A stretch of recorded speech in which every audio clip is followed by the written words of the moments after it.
Durante quase 10 anos, a DC dominou a televisão. E enquanto os filmes brigavam para encontrar um caminho nos cinemas, existia um universo inteiro crescendo toda semana dentro da nossa casa. Arrow, Flash, Supergirl, Legends of Tomorrow, Raio Negro, Batwoman, tudo conectado. Durante um tempo, parecia que a DC tinha encontrado a fórmula perfeita. Os crossovers eram eventos, os heróis conversavam entre si, e os fãs criavam teorias insanas. Esperávamos a próxima temporada como se fosse um filme dos Vingadores. Mas então, alguma coisa aconteceu. As séries começaram a perder a qualidade, e os roteiros ficaram repetitivos. Os personagens pareciam esquecer tudo que aprenderam, e os efeitos especiais pioraram demais. E aquele universo gigantesco acabou de uma forma que quase ninguém imaginava. E a pergunta que ficou é: como que um universo que começou tão bem conseguiu terminar daquele jeito? Bem-vindos ao Pesa Geek, e hoje vamos revisitar toda a história do Arrowverse e entender tudo o que levou esse universo a um final tão bizarro.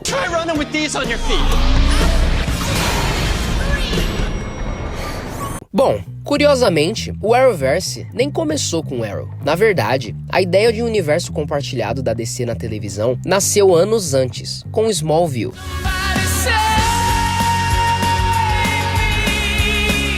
Durante 10 temporadas, acompanhamos Clark Kent, antes dele se tornar o Superman. E foi ali que milhões de pessoas descobriram que uma série de herói podia ser levada a sério. Smallville abriu as portas, mas ainda existia um problema. Era uma série sobre apenas um personagem. A televisão ainda não tinha encontrado uma maneira de criar um universo compartilhado como os quadrinhos faziam. Foi aí então que em 2012 surgiu Arrow. Hoje parece normal, mas na época ninguém acreditava muito. Um seriado do Arqueiro Verde, sem poderes, claramente inspirado no Batman do Christopher Nolan, parecia estranho. Mas bastaram poucos episódios para tudo mudar. Arrow tinha uma fotografia bonita, lutas excelentes, coreografias que pareciam de cinema, mistérios, flashbacks e um protagonista extremamente carismático. Stephen Amell simplesmente nasceu para viver o Oliver Queen. E existia outra decisão genial. Ao invés de fazer um herói perfeito, a série mostrava um homem completamente quebrado. Oliver voltava da ilha traumatizado, matava criminosos, errava, sofria e aprendia. Ele não era um super-herói, ele estava tentando se tornar um herói. Isso fazia toda a diferença. Até hoje, muita gente considera a primeira e principalmente a segunda temporada como as melhores de todo o Arrowverse. E sinceramente, eu concordo. Eu comecei a assistir do começo o Arrowverse recentemente, e foi incrível a experiência de assistir a primeira temporada de Arrow de novo. O Oliver carregava o peso de tudo nas costas dele. Era ele que resolvia tudo. E assistir ao Oliver Queen falhando no final da temporada por Malcolm Merlyn foi incrível.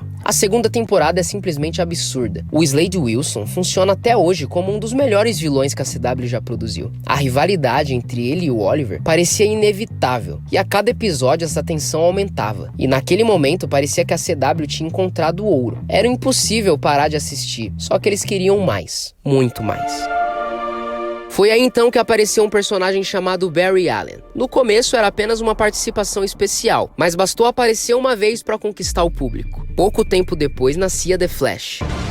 Meu nome é Barry Allen, e eu sou o homem mais rápido do mundo. E foi aqui que tudo explodiu, porque Arrow era realista, enquanto Flash abraçava completamente o lado fantástico dos quadrinhos. Meta-humanos, viagem no tempo, multiverso, velocista, Gorilla Grodd, Tubarão Rei, tudo aquilo parecia impossível na televisão. Só que agora existia e funcionava. Grant Gustin também caiu como uma luva no personagem. Barry Allen era completamente diferente do Oliver. Enquanto o Oliver era sombrio, Barry era otimista. E enquanto um resolvia tudo na flecha, o outro acreditava que todo mundo merecia uma segunda chance. E essa diferença fazia os dois crescerem ainda mais quando apareciam juntos. E foi aí que nasceu uma das maiores forças do Arrowverse, os crossovers. Hoje parece comum ver heróis diferentes dividindo a tela, mas em 2014 isso era um evento. Quando Oliver Queen apareceu em Central City pela primeira vez e quando Barry visitou Star City pela primeira vez, parecia que estávamos assistindo algo histórico. Era como se os quadrinhos tivessem ganhado vida. Pela primeira primeira vez na televisão, heróis diferentes realmente compartilhavam o mesmo universo. E isso abriu uma porta enorme. Logo vieram Átomo, Canário Negro, Nuclear, Mulher Gavião, Gavião Negro e tantos outros personagens que pareciam impossíveis de aparecer em uma série de TV. Cada temporada terminava deixando um gancho para outra série. E era impossível assistir apenas Arrow ou apenas Flash. Você queria acompanhar tudo, porque tudo era importante. E foi nesse exato momento que nasceu o verdadeiro Arrowverse. E durante alguns anos, ele simplesmente dominou a televisão. Entre 2015 e 2017, parecia que a CW não conseguia errar. Arrow estava vivendo sua 5ª temporada. Flash vinha de 3 temporadas excelentes. E Legends of Tomorrow tinha encontrado a sua identidade. Supergirl entrava oficialmente no universo. E até o Constantine foi resgatado pelos fãs. Era uma época muito divertida. Toda semana tinha episódio novo. Toda temporada tinha crossover. E todo ano aparecia um herói novo. E eu acho que tenha sido exatamente aí que começaram os problemas. Porque quanto maior o universo ficava, mais difícil era manter a qualidade. Bom, na minha opinião, o primeiro sinal apareceu em Arrow. A 3ª temporada até tinha momentos legais, mas Ra's al Ghul era um personagem gigantesco nos quadrinhos, enquanto na história da série, ele teve sua grandeza completamente diminuída. A história da série parecia muito perdida. Oliver morria, voltava, mudava de ideia várias vezes, a Liga dos Assassinos parecia enorme, mas nunca passava a sensação de realmente assustar. Aquela ainda era uma temporada assistível, mas já dava pra perceber uma queda. O que ninguém imaginava era o que viria depois, porque então chegou a 4ª temporada. E sinceramente, até hoje eu acho difícil acreditar no quanto Arrow caiu. Damien Darhk até tinha potencial, mas a série simplesmente abandonou tudo aquilo que fazia Arrow ser especial. O realismo desapareceu, o tom ficou estranho, as decisões do Oliver pareciam sem sentido, o romance tomou espaço demais, e a magia nunca combinou com aquela proposta inicial da série. E pra piorar, a morte da Laurel dividiu completamente os fãs. Muita gente simplesmente desistiu da série ali. Inclusive, eu entendo completamente quem fez isso, porque parecia que Arrow já não sabia mais o que queria ser. Bom, curiosamente, quando Arrow caiu, Flash ainda segurava o universo inteiro. A primeira temporada era fantástica. O Flash Reverso continua sendo um dos melhores vilões do Arrowverse inteiro. E todo o mistério envolvendo o passado do Barry e o futuro do Harrison Wells, ou melhor, Eobard Thawne, é interessantíssimo. Ou você vai me dizer que você nunca sentiu vontade de assistir uma série sobre o Eobard Thawne e o Barry Allen do futuro? Seria insano. A 2ª temporada apresentou o Zoom, outro excelente velocista. Foi um vilão que botou medo no Barry. E foi aqui também que conhecemos o multiverso. E com certeza nunca perdoaremos o Barry por não ter revelado que é o Flash pra Patty, sendo que depois ele revelou pra praticamente o mundo todo que é o Flash. E vamos combinar que a química da Patty com o Barry combinava muito mais do que a Iris com o Barry. Foi uma pena a série ter que expulsar ela pra dar espaço pra esse romance com a Iris. A 3ª temporada trouxe o Flashpoint. Apesar de eu achar Flashpoint uma história muito grande para o pouco que foi apresentada na temporada. Mas ali também tivemos Savitar, Viagem no Tempo, Paradoxos, Mistérios e Conflitos. 3 temporadas incríveis. Mas ela também criou um problema enorme. Porque dali pra frente, Flash começou a repetir exatamente a mesma fórmula. Todo ano um novo velocista. Todo ano o Barry precisava ficar mais rápido. Todo ano uma nova versão do Harrison Wells. Todo ano uma conversa no corredor do Star Labs. E aquilo começou a cansar muito. Foi como assistir a mesma temporada, mas com vilões diferentes. Enfim, muita gente diz que o Arrowverse acabou porque os roteiros ficaram ruins. Mas, sinceramente, eu acho que esse era só o sintoma. O problema era outro. A CW simplesmente encontrou uma fórmula e resolveu repetir essa fórmula para sempre. E isso começou a acontecer em praticamente todas as séries. Repara se isso não acontecia em quase toda a temporada. O herói ganha um novo vilão, esse vilão derrota o protagonista nos primeiros episódios, o time inteiro começa a duvidar do herói, alguém guarda um segredo completamente desnecessário, esse segredo gera uma discussão, depois vem um discurso motivacional, o herói acredita novamente em si mesmo e vence. E no ano seguinte, tudo recomeça. Flash fazia isso, Arrow fazia isso, Supergirl também. Era como assistir a mesma história, mas com personagens diferentes. E talvez aqui esteja uma das maiores críticas dos fãs. As séries deixaram de confiar nos protagonistas. Lá no começo, Oliver resolvia praticamente tudo sozinho. E o Barry também. Eles tinham ajuda, é claro, mas eram claramente os protagonistas. E com o passar dos anos, isso mudou completamente. De repente, todo episódio precisava reunir 8 pessoas numa sala e... Barry, você consegue. Oliver, você é o nosso líder. Você consegue fazer isso. Nós somos o Flash. Flash. Blá! Toda hora alguém precisava convencer o herói a acreditar nele mesmo. E isso começou a acontecer literalmente em todas as temporadas. Parecia que o Barry esquecia tudo o que viveu na temporada anterior. E o Oliver também. Era como se os personagens nunca evoluíssem. Aprendiam uma lição, esqueciam, aprendiam de novo e esqueciam outra vez. E isso começou a desgastar demais. Existe outra coisa que pouca gente comenta, mas as temporadas eram enormes. 22, 23, às vezes 24 episódios. Isso funcionava muito bem na televisão dos anos 2000, mas o mundo mudou. As séries começaram a ficar menores e mais objetivas. Enquanto isso, a CW continuava produzindo temporadas gigantes, e isso obrigava os roteiristas a inventarem histórias, vilões secundários, episódios completamente esquecíveis, romances que não levavam a lugar algum, personagens indo embora, voltando, indo embora de novo. Era muito tempo de tela e nem toda a história precisava disso. Hoje, quando a gente reassiste, fica muito claro. Várias temporadas poderiam ter 10 ou 12 episódios fácil, e com certeza seriam muito melhores. Outro detalhe impossível de ignorar é o dinheiro. No começo, Arrow parecia cinema. As lutas eram excelentes, as cenas de ação impressionavam. Flash também surpreendia, principalmente para uma série semanal, mas conforme o universo foi crescendo, o orçamento precisava ser dividido. Agora não existia só Arrow, nem só Flash. Existia 6, 7, às vezes 8 séries acontecendo ao mesmo tempo. E era impossível manter o mesmo nível. Os efeitos começaram a envelhecer, as batalhas ficaram menores. Algumas cenas pareciam claramente ter sido feitas às pressas. E não era culpa dos atores e nem dos diretores. Era simplesmente impossível produzir tanta coisa ao mesmo tempo, mantendo a mesma qualidade. Seja lá quem você seja, se procurava por uma luta, você encontrou. Olha que diálogo merda.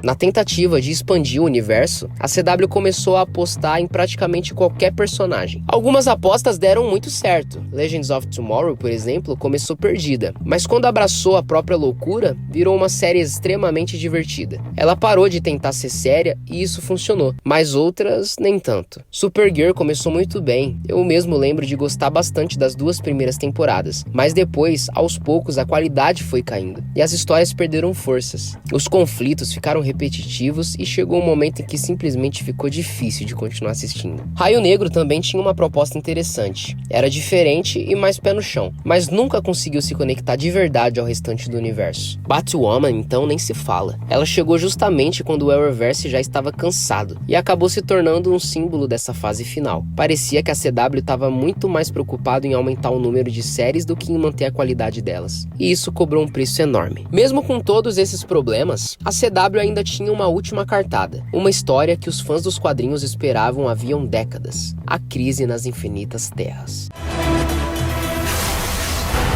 Crise nas Infinitas Terras. Só de ouvir esse nome, todo mundo imaginava algo gigantesco. E de certa forma foi. A série conseguiu reunir praticamente todo mundo. Smallville, Batman de 89, Lucifer, Titãs e até um Flash do Ezra Miller apareceu. Foi um verdadeiro presente para quem cresceu assistindo adaptações da DC. Durante alguns dias, parecia que tudo era possível. E sinceramente, acho que nunca mais veremos algo parecido na televisão. Mas ao mesmo tempo, a crise também mostrou um problema. Ela era muito maior do que a CW conseguia produzir. Nos quadrinhos, a crise parecia um evento impossível. Na televisão, muita coisa acabou ficando pequena demais. Alguns personagens tiveram pouco tempo de tela, algumas mortes não tiveram impacto e algumas soluções pareciam rápidas demais. Mas mesmo assim, eu ainda considero um dos maiores crossovers já feitos pra TV, porque o fator nostalgia simplesmente funcionou. Então chegamos ao momento mais importante do Arrowverse, a despedida de Oliver Queen. Eu acho impossível imaginar esse universo sem ele, porque foi ele quem começou tudo isso. Antes de Flash, de Supergirl, antes de lendas, antes de qualquer crossover, existia apenas um arqueiro lutando contra criminosos usando um capuz. E durante 8 temporadas, Oliver amadureceu, errou, acertou, perdeu amigos, construiu uma família e terminou sua jornada salvando todo o multiverso. Foi uma despedida digna, talvez não perfeita, mas digna. E quando Stephen Amell saiu, parecia que alguma coisa tinha ido embora junto. porque o coração do Arrowverse era o Oliver Queen. Flash continuou, Lendas continuou, Superman e Lois apareceu, mas já não era a mesma coisa. Os crossovers praticamente desapareceram, os personagens começaram a sair, o elenco mudava toda a temporada, a audiência caiu e aos poucos as séries foram sendo canceladas. Quando Flash terminou em 2023, não foi apenas um fim de uma série, foi o fim de um universo inteiro, um universo que durou mais de 10 anos. Mas afinal, o que deu de errado? Na minha opinião, não foi um único erro, foram vários pequenos erros acontecendo ao mesmo tempo. A CW quis produzir séries demais, repetiu a mesma fórmula durante anos, criou temporadas grandes demais, perdeu seus principais atores e demorou para perceber que o público também estava mudando. Enquanto plataformas como Netflix, HBO e Amazon começaram a apostar em temporadas menores e com uma qualidade, a CW continuava presa aos mesmos modelos da televisão dos anos 2000. Junto a isso vinha acontecendo venda de estúdio, troca de executivos, fusão entre empresas, a fucking pandemia e aquela bagunça corporativa que no final cobrou um preço enorme. Bom, mesmo com todos esses defeitos, eu simplesmente não consigo odiar essas séries. Muito pelo contrário, reassistindo elas hoje, eu percebi que elas têm um charme que poucas produções atuais conseguem reproduzir. Elas tinham coração e identidade própria. A gente acompanhava aqueles personagens durante anos, via eles crescerem, casarem, terem filhos, perderem pessoas importantes. Era quase como acompanhar amigos. E nós crescemos acompanhando essas histórias. Hoje, muitas séries parecem melhores tecnicamente, mas poucas criam essa sensação de companhia. E Arrowverse fazia isso. E talvez o maior legado dessas séries não tenha sido o orçamento e nem os efeitos, e nem os crossovers. Foi provar que era possível construir um universo compartilhado na televisão. Antes delas, isso parecia impossível. Depois delas, várias produtoras tentaram fazer igual. Poucas conseguiram, porque apesar dos erros, ninguém pode negar o tamanho da ambição que esse universo teve. Enfim, quando eu resolvi reassistir a Arrow e Flash, achei que encontraria apenas nostalgia, mas encontrei muito mais do que isso. Encontrei uma época em que esperar uma semana por um episódio fazia parte da diversão. Uma época em que um simples crossover fazia a internet inteira parar. Uma época em que discutir teorias era metade da experiência. Sim, essas séries envelheceram. Algumas temporadas ficaram difíceis de assistir e outras são realmente ruins. Mas as boas continuam muito boas. As 3 primeiras temporadas de Flash, a primeira e a segunda e a quinta de Arrow, os primeiros crossovers, esses episódios continuam lembrando do porquê tanta gente se apaixonou por esse universo. Talvez o Arrowverse tenha acabado de um jeito estranho. Talvez tenha durado mais do que deveria. Mas uma coisa ninguém tira dele. Durante alguns anos, a CW fez milhares de fãs acreditarem que toda semana seria possível abrir uma nova HQ, só que na televisão. E, sinceramente, isso já é um legado enorme. Inspire so many people who will fight to defend this city with every fiber of their being. Mas agora eu quero saber de você. Em que momento o Arrowverse perdeu a graça? Foi na 4ª temporada de Arrow? Depois da 3ª temporada de Flash? Ou você acompanhou até o final? Me diz aí nos comentários pra gente conversar. Bom, esse foi mais um vídeo do Pesa Geek. Se inscreva para receber os próximos vídeos. Deixe um like e um comentário legal. E se você curtiu esse vídeo, vai gostar desses que estão aparecendo na tela. Clica aí que eu tô te esperando lá. Te vejo na próxima.